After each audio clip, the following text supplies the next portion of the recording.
Aujourd'hui, on va parler genre, représentation et symbolique dans deux univers différents mais constitués du même matériau, la carte.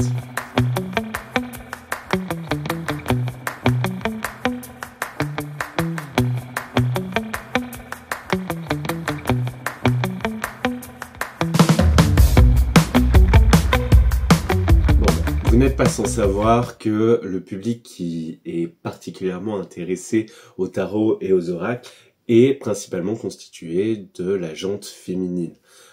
Et je le constate, moi également. Vous savez que j'organise des ateliers depuis 3 ans maintenant, et ces ateliers sont majoritairement constitués de femmes, d'âge varié, mais principalement de femmes. Et quand j'ai dit principalement, c'est une écrasante majorité.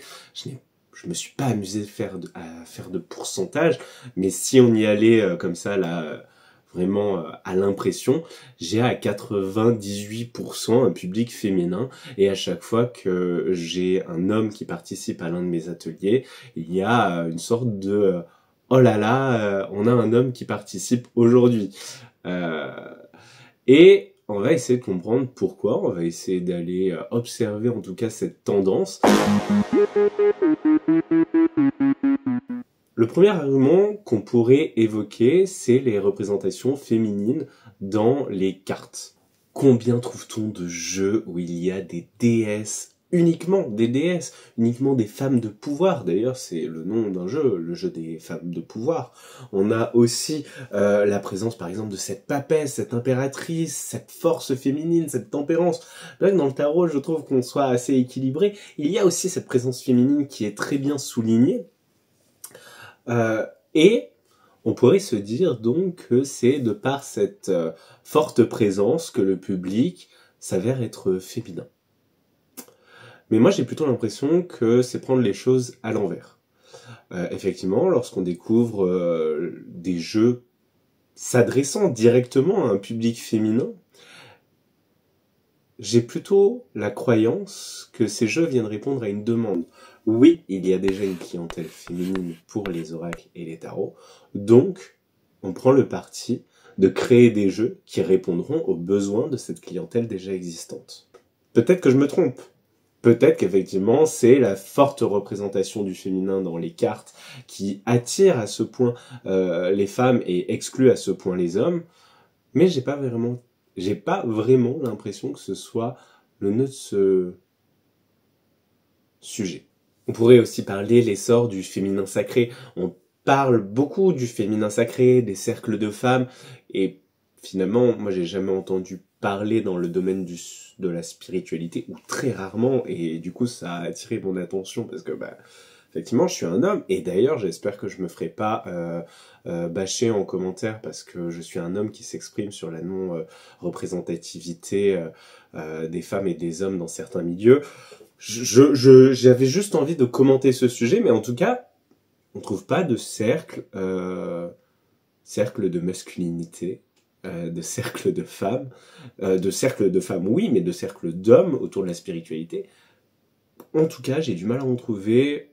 Je vous avoue que je cherche pas particulièrement à accéder à ce type de cercle qui, pour le coup, m'évoque des cercles masculinistes et non pas des cercles inclusifs ou des cercles sensibles, comme on s'y attend dans un cercle de femmes. Sensible, justement. Alors on m'a déjà dit, oui, tu peux participer à un cercle de femmes. Non, tu ne peux pas, j'ai entendu les arguments, et ce sera pas le débat de la vidéo. Je trouve que c'est un long sujet qui m'a demandé beaucoup de réflexion, et je ne vous le partagerai pas aujourd'hui. Mais en tout cas, on retrouve dans ces lieux, dans ces espaces, et dans ces thèmes abordés par exemple, les tarots ou les oracles destinés à un public féminin, le jeu des déesses ou ce genre de jeu, le fait qu'on souligne une sensibilité, une intuition, une empathie, qui sont des qualités qu'on invite plus facilement le genre féminin à aller explorer. Alors bien sûr, là on est dans quelque chose de très genré, mais effectivement c'est plus aux femmes, aux jeunes femmes et aux femmes de tout âge finalement, qu'on va inviter l'écoute, qu'on va demander, qu'on va de qui on va attendre une forme d'empathie, une forme d'introspection, une forme de compréhension de ce qui les traverse pour maîtriser leurs émotions. Mais vous voyez, une maîtrise douce, une maîtrise intérieure. Et c'est ce que viennent nous aider à faire les cartes. Lorsqu'on se tire les cartes pour savoir comment réagir face à telle situation, eh bien finalement c'est dans une quête de compréhension de nous-mêmes. Et lorsqu'on tire le tarot, lorsque je tire le tarot pour accompagner quiconque, et moi-même y compris, c'est dans une invitation de compréhension. Dans une écoute de mon intuition, donc dans quelque chose de non palpable, mais dans une quête de développement personnel. On pourrait voir plein de choses sur cette observation du public féminin, sur la cartomancie, oracle et tarot. On observe également la réappropriation de la sorcière, l'image de la sorcière réappropriée en sorcière maudite. En sorcière et non en saucière. Oh là là, c'est compliqué aujourd'hui. Mais en sorcière moderne, c'est une façon de récupérer un pouvoir, de reprendre un pouvoir. Bon, après on va pas se mentir, des hommes ont manipulé les cartes, j'en fais partie, mais des hommes ont aussi écrit, des hommes ont aussi marqué le monde de la cartomancie. Et ce qui est intéressant, c'est que ces hommes qui ont marqué le paysage de la cartomancie moderne, ils ont cherché à se présenter en tant que scientifiques, historiens, spécialistes, bien souvent en racontant des inepties, hein, mais en étant dans cette posture très affirmée, très sérieuse, très pointilleuse et presque exemptée de tout doute.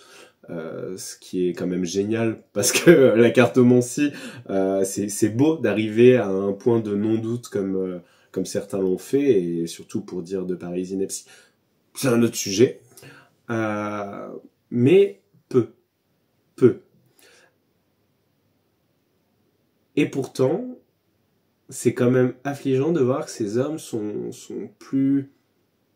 été plus percutants que ces femmes, qui maîtrisaient sans doute davantage ces outils. On a l'exemple flagrant avec Pamela Colman Smith, qui a entièrement illustré le Rider-Waite-Smith et qui n'a quasiment rien gagné de cet ouvrage. Elle a quand même illustré les 78 cartes, elle a révolutionné le jeu.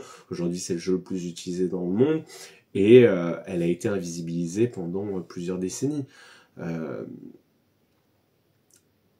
Donc la cartomancie, quelque chose de plutôt féminin. Mais, on verra un peu plus tard dans cette vidéo, ce que son public vient y chercher et comment il est critiqué pour ça.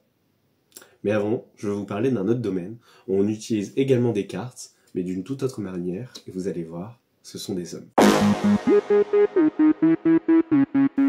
Alors si vous avez pensé que j'allais vous parler des cartes bancaires, non, je vous parle de la carte à jouer et à collectionner. Alors les cartes à jouer et à collectionner, c'est un domaine où j'ai aussi trempé mon pied. Il y a plusieurs licences, bien sûr, je vais en nommer quelques-unes pour l'exemple. Moi j'ai grandi avec les cartes Pokémon et Yu-Gi-Oh! À toi de jouer!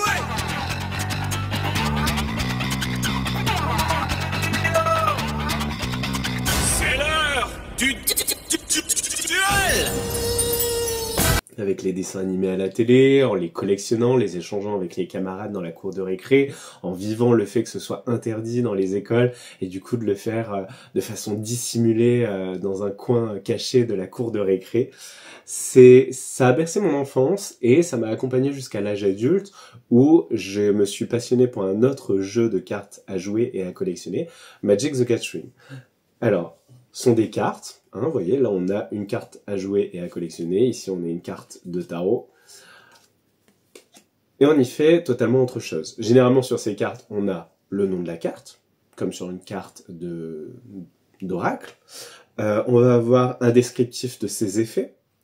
Alors là, ces effets sont concrets, ces effets ne sont pas spéculatifs, ces effets ne sont pas sujets à interprétation, mais à compréhension. On a généralement des caractéristiques et des compétences, des conditions, enfin c'est presque tout un problème de mathématiques en soi, chaque carte. Et l'intérêt de ces cartes, c'est soit de les collectionner, parce que c'est quand même de très jolies...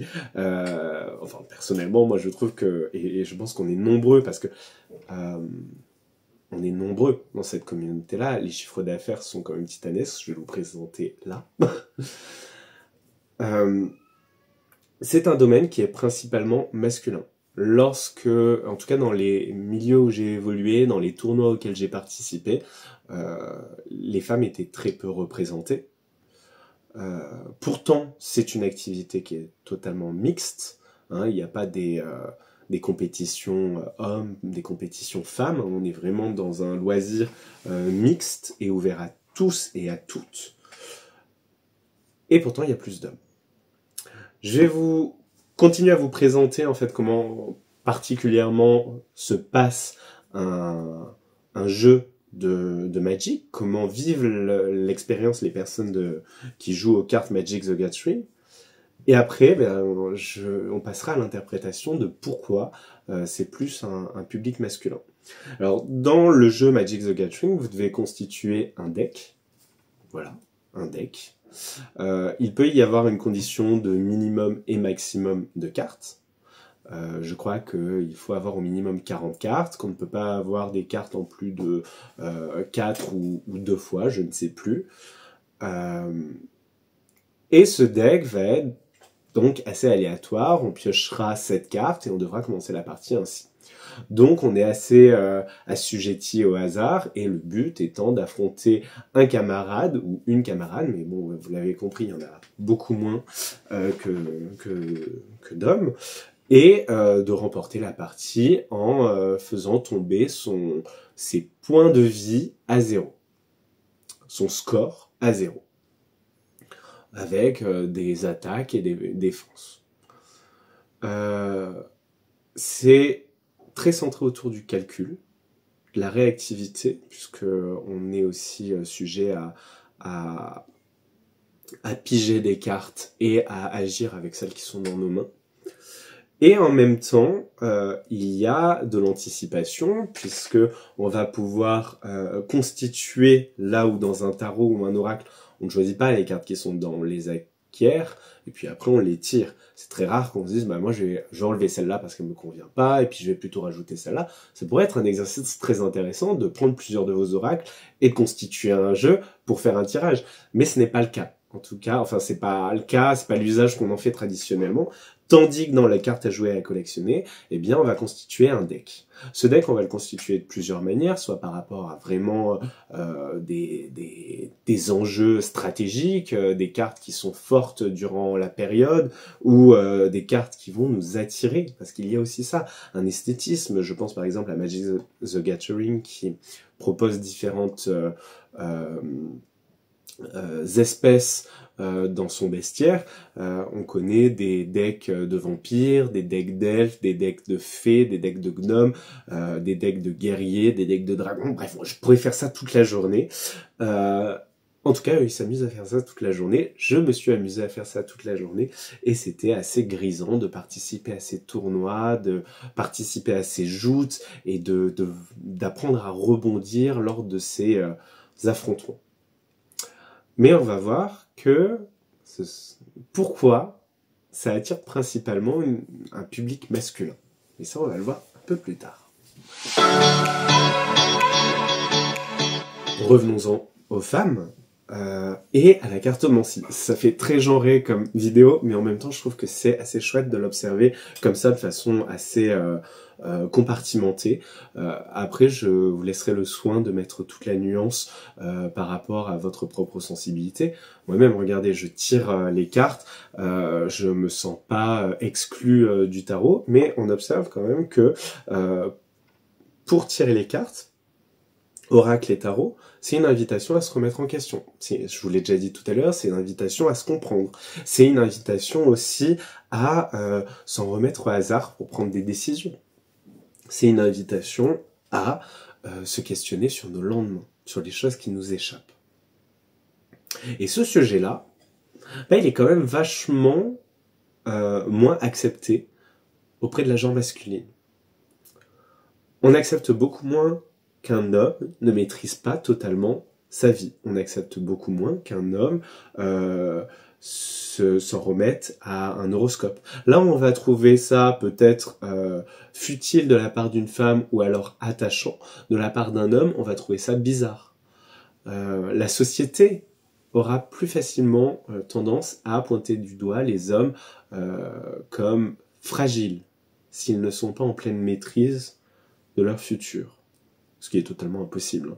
Mais bien sûr, on va aussi critiquer les femmes qui tirent les cartes en disant que ce sont des sorcières, que ce sont des superstitieuses, que c'est un peu un truc de gamine, que c'est totalement loufoque. Enfin, on pourrait y aller pendant longtemps, et je pense qu'il y a des personnes sous les vidéos et sous mon contenu, notamment sur Instagram, qui s'amusent déjà à faire ça. Mais voilà, il y a quand même une plus forte facilité d'aller s'en remettre aux cartes, ne serait-ce que pour la blague, ne serait-ce que pour s'amuser entre femmes et se questionner, et sans que ça n'engage à rien, ou alors de façon très sérieuse, mais dans un cercle qui s'autorise à se questionner sur des sujets sensibles, émotionnels. Un homme pourra très difficilement en société poser la question « Est-ce que vous pensez que mon ex va revenir ?» Parce qu'il risque d'être pointé du doigt comme fragile, et c'est le comble de l'insulte pour un homme dans une société héritière du patriarcat. Tandis qu'une femme pourra demander dans un cercle de proches beaucoup plus facilement « Est-ce que vous pensez que mon ex va revenir ?» Ça ne veut pas dire que c'est une question qui sera totalement acceptée par son sexe, ça ne veut pas dire que ce sera une question qui sera bien accueillie, mais en tout cas, on l'écoutera pour cette question, et on ne la jugera pas pour cette question. Ou du moins pas pour la forme de la question. Je sais pas si vous me suivez, mais vous allez voir, du côté du genre masculin, avec la carte à jouer et à collectionner, c'est tout aussi lourd.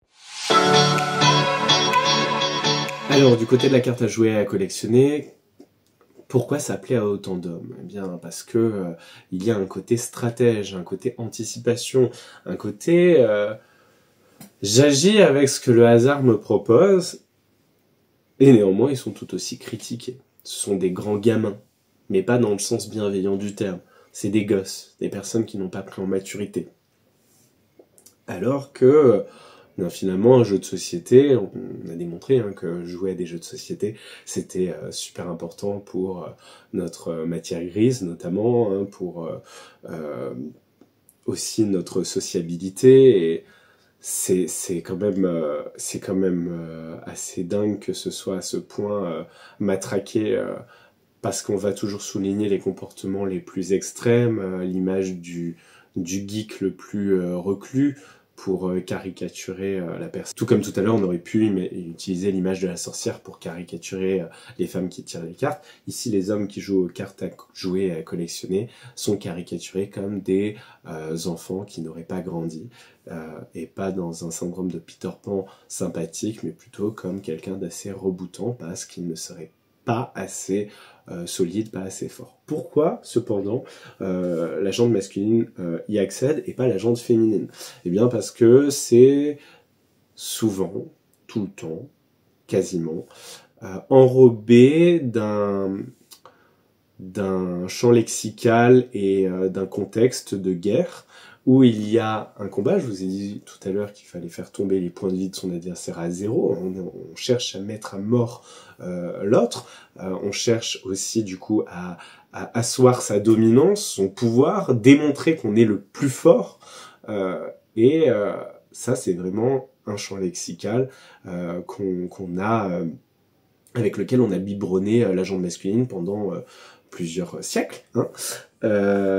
Et c'est donc pas étonnant que ce soit davantage des hommes qui se plaisent à explorer ce genre de jeu de société pour entretenir, nourrir ces joutes brutales. Et pourtant, il y a un grand lien entre ces deux univers qui semblent si opposés.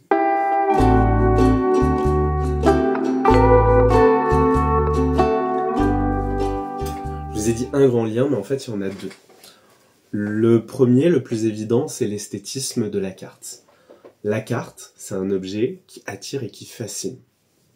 J'ai souvent des personnes qui me demandent « Est-ce que vous pensez que j'ai un don pour tirer les cartes? Est-ce que vous pensez que je peux tirer les cartes ?» Et moi, je leur pose simplement la question « Est-ce que la carte, ça vous attire ?» Et énormément, ils me répondent à chaque fois « Oui ». C'est un objet qui est fascinant, c'est beau, c'est une œuvre d'art qui tient dans la poche, pour la plupart, hein, il y a des cartes un peu plus grandes.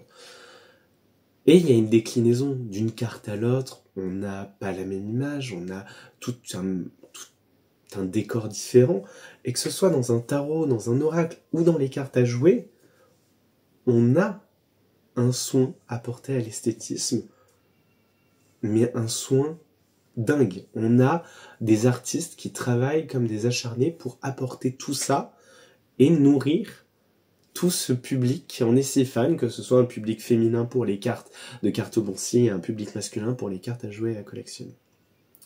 Mais il y en a un deuxième de point commun, et ce point commun c'est le hasard.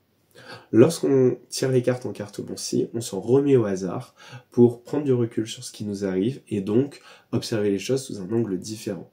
On interagit avec le hasard. On est là à écouter le hasard et à voir s'il peut nous permettre d'avancer, d'observer les choses de façon différente pour grandir.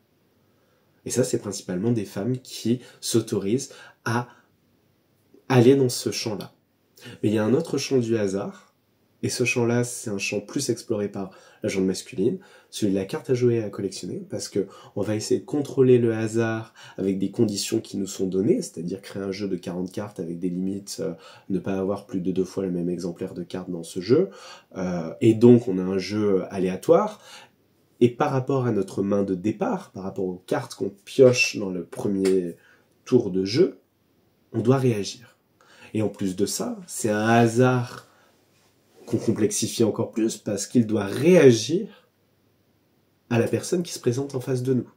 Comme dans une consultation, où vous tirez les cartes pour entrer en conversation avec la personne qui est en face de vous, pour lui expliquer, lui apporter, l'aider à identifier certaines choses. Ici, dans la carte à jouer et à collectionner, eh bien, vous n'allez pas pouvoir jouer toujours de la même manière. Déjà parce que votre main de départ ne sera pas la même, et parce que la personne en face de vous ne va pas jouer la même chose. Et donc on réagit avec le hasard et l'inconnu qui réagit de façon immédiate. Là où la cartomancie, eh bien finalement on fait son tirage et on aura besoin de temps pour continuer à clarifier les choses, d'autant plus dans du divinatoire. La carte à jouer et à collectionner, la réaction, la réussite ou l'échec est immédiat. La bonne prise de décision, la bonne maîtrise ou la méprise vis-à-vis du hasard et immédiate. Et donc on voit que la carte à jouer et à collectionner, c'est aussi travailler sur le contrôle de l'inconnu, le contrôle du hasard. Et comment réagir par rapport à notre intuition sans qu'elle soit jamais nommée. Pourquoi on va jouer plutôt ce coup que celui-ci? Alors bien sûr on fait appel au mental, on essaie d'anticiper le coup de l'adversaire, mais au final, le coup s'il est joué ainsi, c'est aussi parce qu'on l'a décidé, et à la fin, c'est l'intuition qui a posé la carte. C'est totalement différent, et en même temps, dans les deux cas, le hasard entre en résonance. Et je sais pas vous, mais moi je trouve ça super intéressant, que cet héritage patriarcal ait créé une scission immense entre les cartes, d'un côté les hommes avec les cartes à jouer et collectionner, d'un côté les femmes avec la cartomancie, quelques électrons libres, j'en fais partie. Et je suis pas en train de vous dire que sans le patriarcat, et si on se déconstruisait, il y aurait autant de femmes du côté des cartes à jouer et à collectionner, il y aurait autant d'hommes que de femmes du côté cartomancie. Mais je trouve que ce parallèle est intéressant. Et de mettre en parallèle de la carte à jouer et de la carte oracle, divinatoire, introspective, ça remet un peu tout le monde sur un pied d'égalité et ça rapporte aussi beaucoup d'empathie. Donc je sais pas si les cartes resteront encore pendant plusieurs décennies des domaines assez genrés. Moi j'ai bon espoir que ça se déconstruise encore. Je vois de plus en plus d'hommes oser se diriger vers la cartomancie, de plus en plus d'hommes qui s'intéressent à la cartomancie. Mais je vous partage bien sûr mon expérience, mon observation, et peut-être qu'elle est totalement biaisée par rapport au profil que je rencontre. Alors n'hésitez pas à me dire en commentaire si vous êtes un homme, une femme, qui jouez aux cartes, faites de la cartomancie, ou si vous accompagnez vous-même plutôt des hommes, des femmes. Je suis persuadé que ce sera super intéressant, et j'irai lire vos commentaires avec grand intérêt. Je vous souhaite une très bonne journée.